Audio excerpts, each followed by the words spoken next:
Gör neler yazmamışam, ne yazmışam. Çok eyip 2 dənə cümlə yazmışam. Öz həyatıma tıkan nəğmə yazmışam. Sən olan yerini nə qarət eləmişəm. Nə bilirdim axı bu hissiyatı, sevgini, musigini, şeiriyatı. Sən gələndən sonra sevdim həyatı, sən gedəndən sonra nifrət eləmişəm. Mən laçon eşqə xəyanət eləmişəm, sənə öz sonumu əmanət eləmişəm. Qara saçlarıma salmışsan ağdəni, səndən Allaha şikayət eləmişəm. Mən laçon eşqə xəyanət eləmişəm, sənə öz sonumu əmanət eləmişəm. Qara saçlarıma salmışsan ağdəni, səndən Allaha şikayət eləmişəm.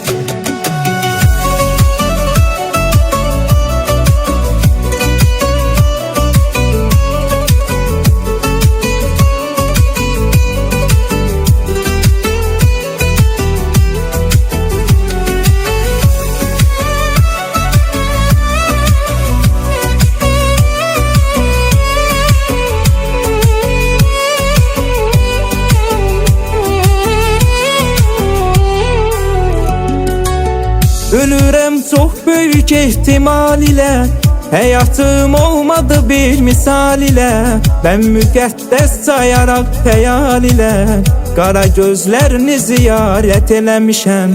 Əvvəl sənə itirmişəm, sonradan peşman olub bitirmişəm.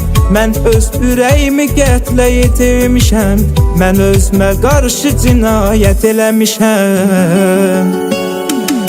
Mən açan eşqə xəyanət eləmişəm, sənə öz sonumu əmanət eləmişəm. Qara saçlarıma salmışsan ağdəni, səndən Allaha şikayət eləmişəm. Mən açan eşqə xəyanət eləmişəm, sənə öz sonumu əmanət eləmişəm.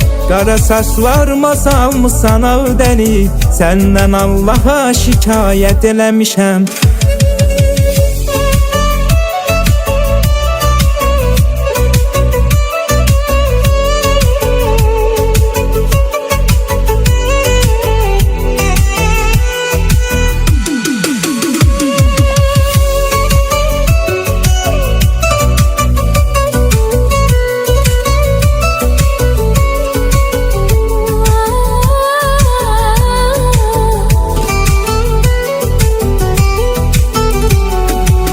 Mən laçon eşqə xəyanət eləmişəm, sənə öz sonumu əmanət eləmişəm. Qara saçlarıma salmışsan ağdəni, səndən Allaha şikayət eləmişəm.